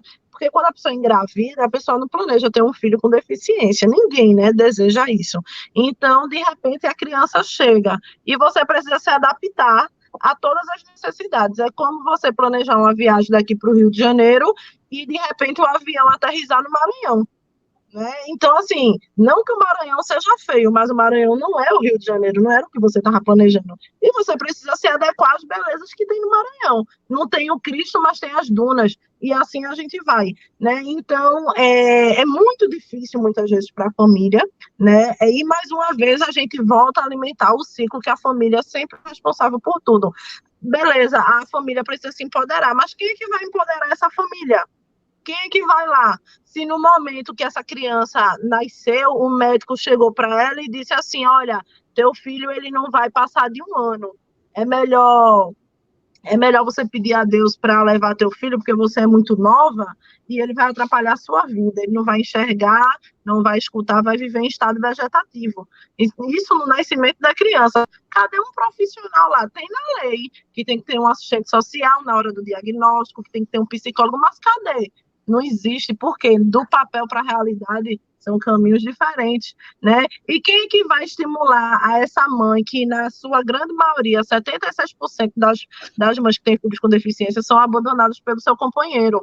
E quem é que vai lá empoderar essa mulher para ela sair da vergonha, porque a gente ainda vive uma cultura que ter filho com deficiência é vergonhoso, né? Porque a mãe cometeu algo de muito grave e Deus castigou com a deficiência. E quem é que vai lá empoderar essa mulher? Quem é que vai tirar ela do cantinho dela, do mundo dela? Então, para muitas famílias, é muito mais fácil esconder esse filho, é muito mais fácil ficar dentro de casa do que ir às ruas, expor as suas dificuldades, meter a cara à tapa mesmo, né? Expor para a sociedade. Então, assim, para muitas é muito mais fácil esconder. Então, eu acho que o problema não é na família, o problema é o que está abaixo da estrutura familiar. São muitas coisas, são muitas sequências, né? Então, eu acho que falta muita coisa, mas que a gente já avançou muito, e trabalhos como o da Mauricéia, o da Sebastiana e o de tantas outras pessoas que eu conheço, né, espalhados pelo nosso país, que promovem um futuro, uma esperança de um futuro de fato inclusivo, seja ele na educação, seja ele na saúde, no acesso a todos os lugares, seja na educação das pessoas, né, desde respeitar uma vaga para pessoa com deficiência idoso no shopping, né, no ambiente público, até respeitar e entender a limitação do próximo e entender que antes dele ser deficiente, ele é uma pessoa coberta de direitos, de deveres, como qualquer outro cidadão, né? Então, eu acredito que o que falta é a gente continuar lutando e acreditando que pode sim avançar na inclusão. Muito obrigado, Germana. Parabéns aí pelo relato, pela experiência. Muito obrigada que muito pelo nos convite. ajudou a entender um pouco mais de inclusão, de direitos, né, e da luta que é permanente. Agora a gente vai ouvir um pouco de Mauricéia também, tentando responder aquela pergunta, né, e fazer já a sua despedida, a sua fala final. Então, eu só queria partilhar com vocês uma breve explicação sobre o PDI, porque o Plano de Desenvolvimento Especial é um instrumento pedagógico que ele é elaborado pelo professor do AE, professor do Atendimento Educacional Especializado, e para quem está escutando aí esse bate-papo da gente, é o professor que atende no contraturno. Se o aluno está no ensino regular de manhã, 2 ou 3 vezes por semana, dependendo da situação, ele vai no contraturno para a escola, no outro horário, para o professor do atendimento educacional dar esse suporte pedagógico, dar esse acompanhamento, tentar suprir essa lacuna que houve no aprendizado dele no ensino regular. O principal papel, acho que Sebastiana já falou, né, nossa função enquanto professor do atendimento, não é nem meu caso aqui estar falando disso, que eu estou representando o SEVAC, mas está tudo tão interligado, a gente, principalmente, trabalhar em cima dessas barreiras, de qualquer tipo, do ponto de vista pedagógico, ou né, de impedimento arquitetônico ou atitudinal, que impeça essa tomada de conhecimento, apropriação do aprendizado desse aluno com deficiência. Então, nosso papel enquanto professor do atendimento especializado, educacional especializado, é dar esse suporte e de encontro a essas barreiras que estão impedindo esse conhecimento, esse processo de aprendizagem desse aluno com deficiência. E o PDI, ele é basicamente centrado, eu defino ele em 3 tópicos, embora ele seja bem extenso, ele é elaborado pela gente, mas principalmente você identificar quais são as habilidades, quais são as potencialidades que esse aluno tem, trabalhar em cima do que ele tem de bom, de conhecimento e de habilidade, e depois pegar as possibilidades. O que é que a gente precisa ainda impulsionar para desenvolver a questão cognitiva, pedagógica desse aluno dentro da sua situação. Um PDI desse, para poder ser elaborado, ele tem toda uma etapa.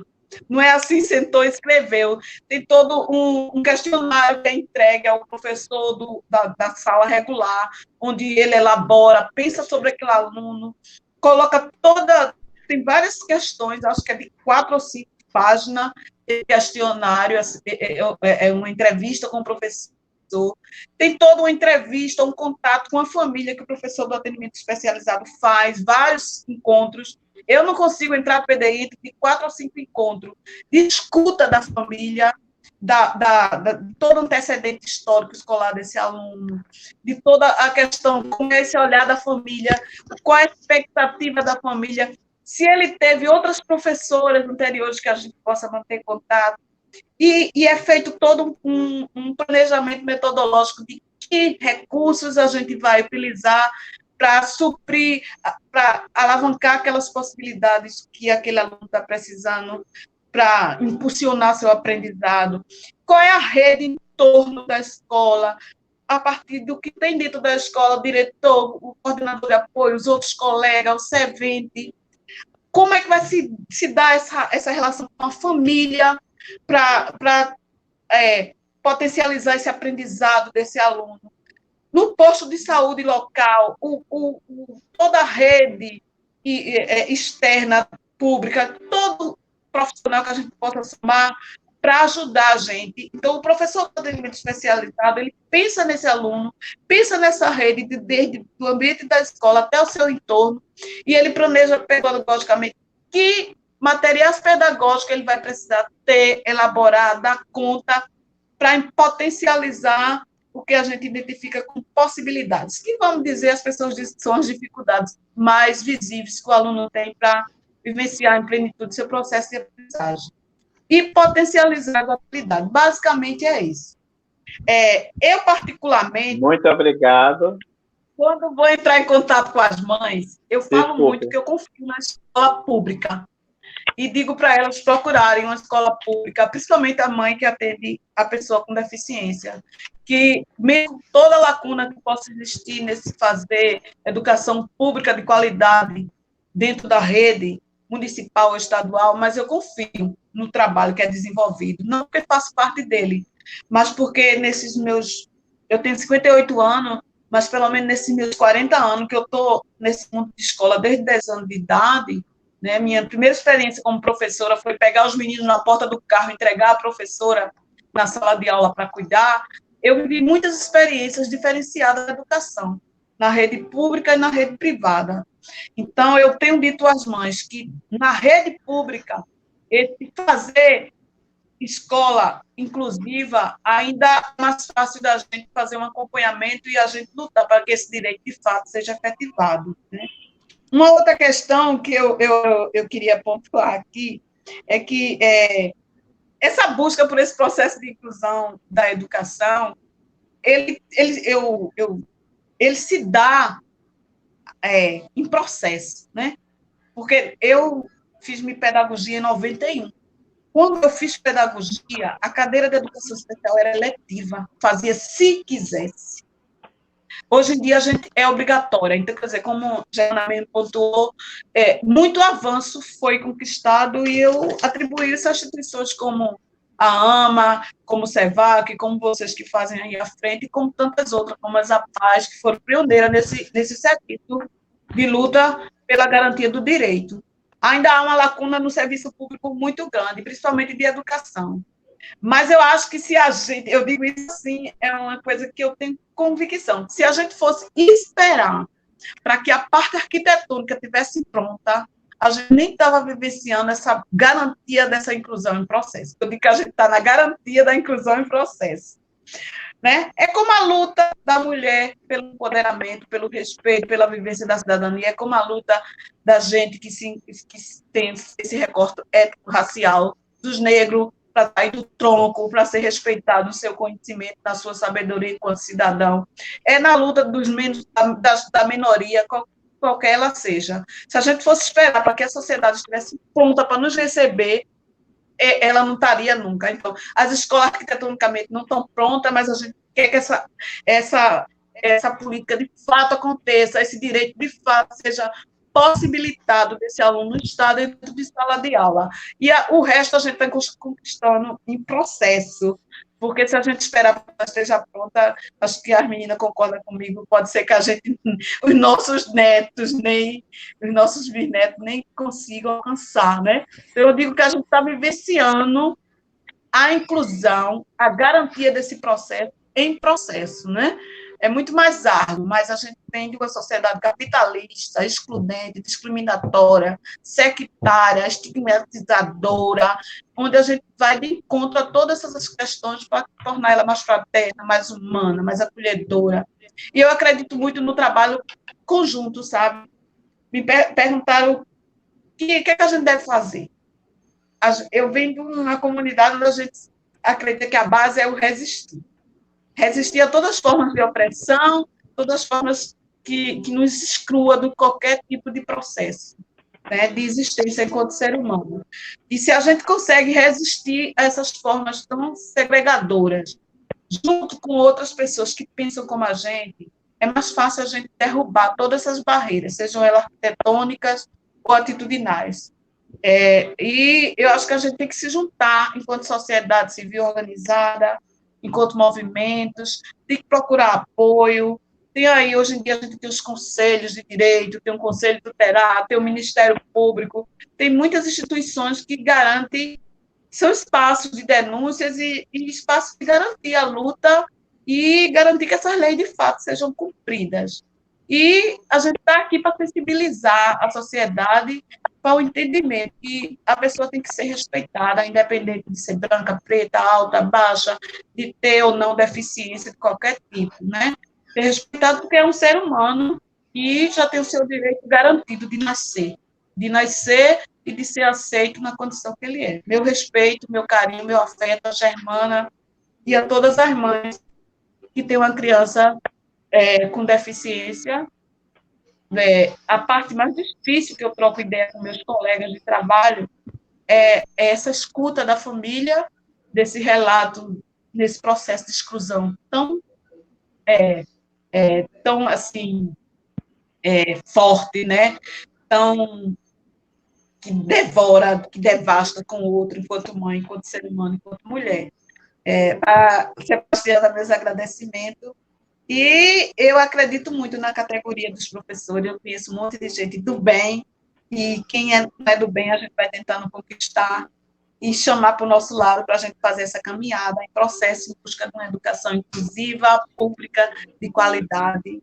E eu espero realmente que a gente supere esse momento tão difícil que a gente está vivendo e que a gente consiga, de fato, de fazer a nossa prática uma praxe, para incluir e para chegar junto do aluno com deficiência naquilo que ele precisa para suprir sua lacuna e potencializar o que ele tem de habilidade e favorecer seu aprendizado na inclusão, na família, na escola, na sociedade. Meu carinho a todo mundo. Muito obrigado, Mauricéia, por você nos lembrar da importância da luta e da resistência, né, em defesa de todos os direitos, nenhuma menos, né? Vou passar a palavra agora para a Sebastiana, para que ela também faça as suas considerações. Obrigada, Saimonton. E partindo da fala de Mauricéia, né, resistência. Essa é a palavra. A gente tem resistido, famílias têm resistido, professores têm resistido. Os avanços que a gente conseguiu na área de educação inclusiva foi com muita resistência mesmo, foi com muita luta, foi com muita briga de verdade, né? E essa resistência, ela nos está impulsionando, né, para que a gente avance um passo de cada vez, realmente um passo de cada vez, mas a gente está avançando. E o que a gente precisa, e aí quando a Mauricéia disse, se a gente fosse esperar para que a escola estivesse pronta para nos receber, nós ainda estaríamos fora da escola, né? Como a gente ficou muito tempo. E muitos, as famílias, uma das dificuldades, como a pergunta, para esses avanços também, são as famílias, né? A gente tem muitas famílias que não sabem do direito, né? Não conhecem o direito que o filho tem de ter o acesso à escola, de ter um transporte adequado para ele, de ter um intérprete de Libras, de ter um brailista na escola, né, de ter um acompanhamento, no caso de um acompanhante, né, no caso da criança com TEA. Então, a gente precisa também, quando a gente fala de empoderar a família, a gente realmente precisa empoderar essas famílias e levar esse conhecimento para elas, essa informação, né? Que a gente sabe que muitas famílias não têm. Eu conheço muitas famílias que não sabiam, né? Quando a gente começou a trabalhar no Adelina Almeida, a escola Adelina Almeida foi a primeira escola no estado de Pernambuco a trabalhar a inclusão, né?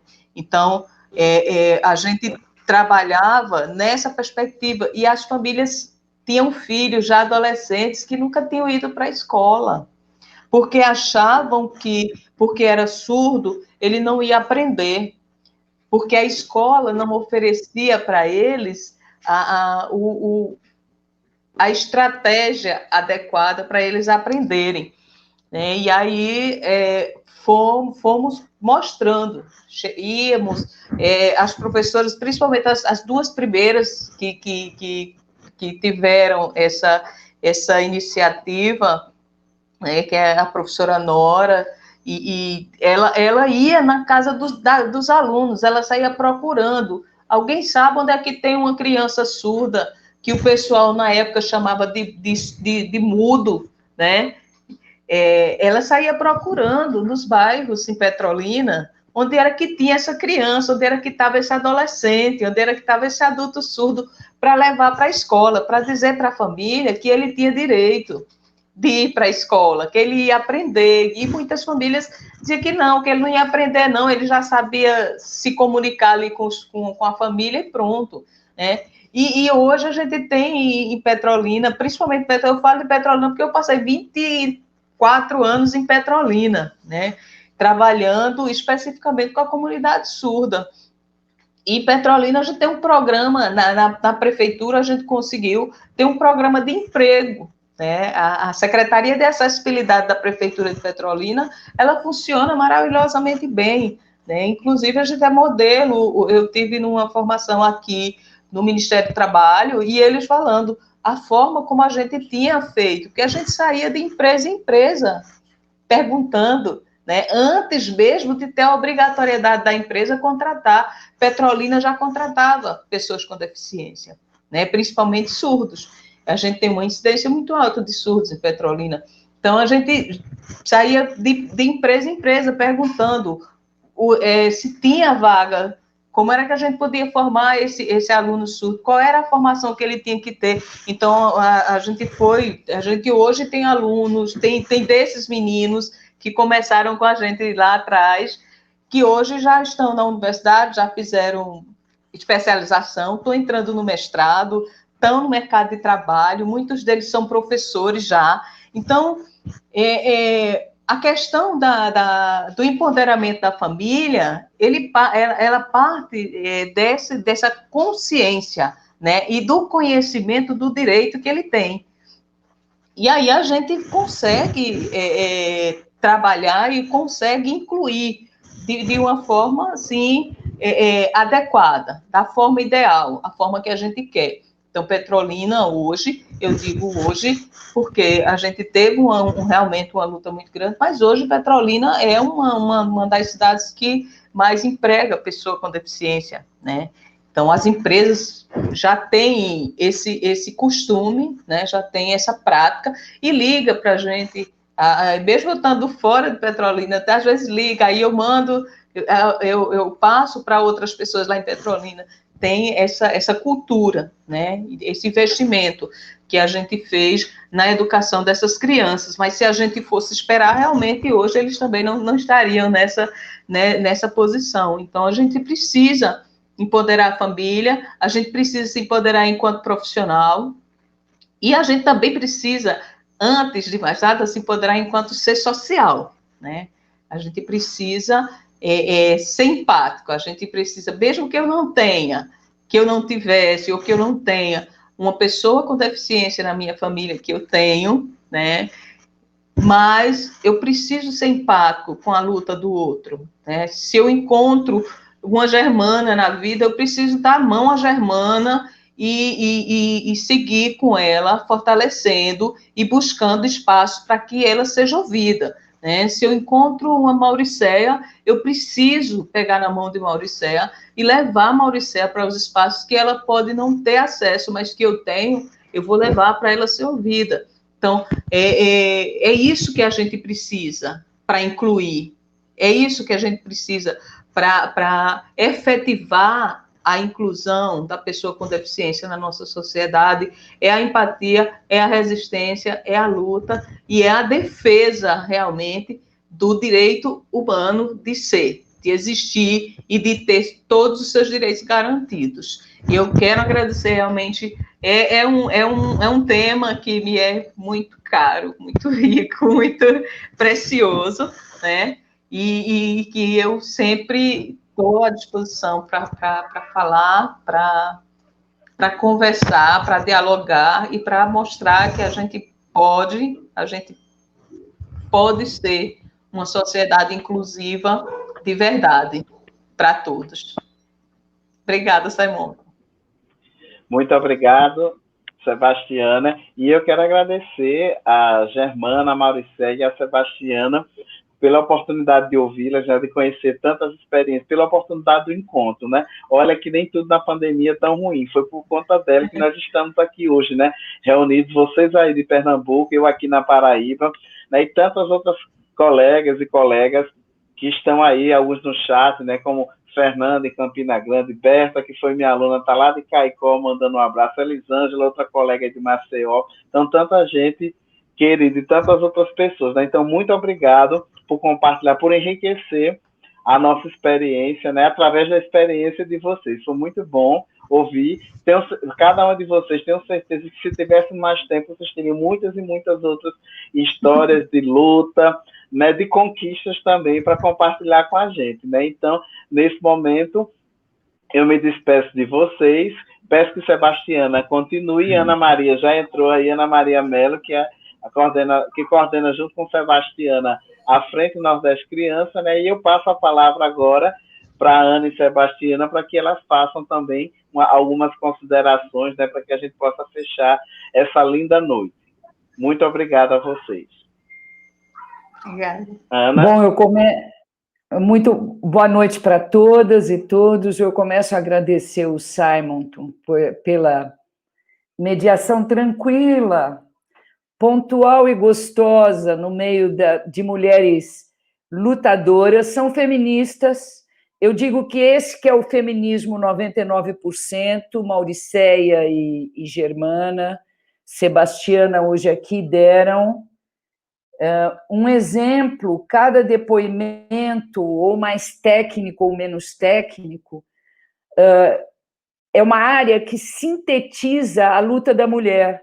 Você imagina, Sebastiana, nós temos 80% de mulheres que são arrimo de família no tema quando se tem deficiência, transtornos globais e ou altas habilidades.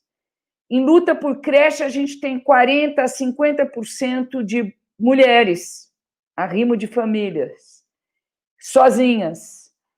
E se nós vamos em reuniões ainda escolares, de toda a escola pública, encontramos ainda, Mauriceia, mulheres.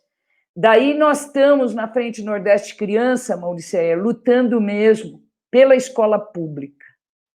Ela que recebe hoje, pasmem, 99% das crianças com deficiência, transtornos globais e ou altas habilidades, a não ser grandes centros super especializados, etc, etc. Daí que eu tenho notícias de muito bons exemplos, como Mauriceia colocou aqui, e Germana, é uma delícia te ouvir. Eu tenho vontade, realmente, Sebastiana, de fazer 2, 3 sessões dessa. Uma não basta. Porque uma mãe dessa, quinta-feira à noite, que está aqui mostrando para a gente, olha, são 60. Antes da Zika e na minha experiência, Mauriceia, a gente teve, no caso de rubéola, não é mesmo, Germana? A gente teve muito microcefalia abandonada nesses 40 anos, no caso de rubéola. Hoje, você vê uma mãe como Germana, eu digo que tem que pôr para dentro da escola, é um benefício ter uma mãe como a Germana. Eu acho que toda escola pública que está fazendo um trabalho mais avançado, ela faz roda de proteção na escola. O que isso significa? Mães como Germana, professoras como Sebastiana e Mauriceia, gente que milita, tudo dentro da roda, porque a Mauriceia mostrou passar 2, 3 vezes por semana uma professora de educação especial com o seu PEI, o seu pai, para articular, não é? Uma criança que precisa de um PEI com avaliação, e nós não colocamos aqui hoje, não deu tempo, tem que estar incluído no censo escolar. Essas crianças têm direito de aparecerem no censo, elas não aparecem, né, Sebastiana? É muito comum, pelo menos aqui nos estados brasileiros, outros, pode ser que no Nordeste isso tenha uma prática mais sólida, não está aparecendo no censo escolar. O que isso significa? Significa que todos os direitos e verbas destinados para isso não vêm, que quando essa criança for prestar um concurso público, um vestibular ou qualquer outra coisa, ela não aparece no histórico da vida dela. Então, é uma noite, Simonton, muito especial essa, que sintetiza o que a mulher feminista tem que pensar, é uma síntese. Para mim, foi uma aula, uma recordação de tudo que a gente lutou, Sebastiana, e tudo que a gente conseguiu e o quanto que falta, como a Germana falou. Então, vamos pensar muito carinhosamente na Frente Nordeste Criança sobre o tema, e agradeço com certeza, em nome de todos da Frente Nordeste Criança, todo mundo que está ouvindo a gente até às 9h30 da noite, não é? Agradeço enormemente e vamos levar os nossos debates sobre o tema, conversar mais e, com certeza, vai aparecer em outros momentos. Muito obrigada a todas que estão também participando aí pelos chats, pelo YouTube, pelo Facebook. E até a próxima quinta. A gente não falou na próxima quinta, né, Sebastiana? Vou jogar a peteca para você e para a Ali, agradecer as duas Tatianas, a Lia, que está por aí, não é? Que dão todo o suporte para a gente, as duas. Obrigado, o trabalho lindo de vocês, com muito carinho. A gente agradece a todos que fizeram essa noite tão especial, né, Simon? Isso. Eu vou passar a palavra. Obrigado, Ana. Vou passar a palavra para a Sebastiana fazer o convite para o nosso próximo encontro, quinta-feira, né? E agradecer a Lia também, que ficou aí nos bastidores, viabilizando tudo isso. A gente apareceu, mas ela ficou caladinha lá na tecnologia, nos ajudando. Muito obrigado também, viu, Lia? Sebastiana? Obrigada, Ana. Obrigada, Germana. Obrigada, Mauricéio. Estão sempre aí disponíveis para a gente conversar sobre, né? Para a gente falar e levar esse conhecimento. Realmente, Ana, a avaliação da criança com deficiência na escola também é uma questão bem delicada. A gente realmente não tem esses dados específicos, né, esses dados consolidados, é uma questão que a gente também precisa discutir e que também vai levar outro tanto de tempo para a gente discutir, né? A próxima live é sobre essa rede de apoio, né? O que é a rede de apoio e como ela deve ser organizada, né? Na próxima quinta-feira a gente vai trabalhar, vai falar sobre essa rede de apoio. E eu quero agradecer o Simon, que foi maravilhoso, obrigada pela sua mediação, né? E a Lia e a Tatiana 1 e 2, né? Eu quero agradecer muito, muito, muito obrigada, de coração, e desejar a vocês que estavam também nos assistindo uma boa noite e agradecer também pela paciência, né? Quase 2 horas aí nos ouvindo, mas muito obrigada mesmo, e parabéns para todos nós por termos abordado um tema tão bom, obrigada, parabéns para todas, boa noite a todos. Muito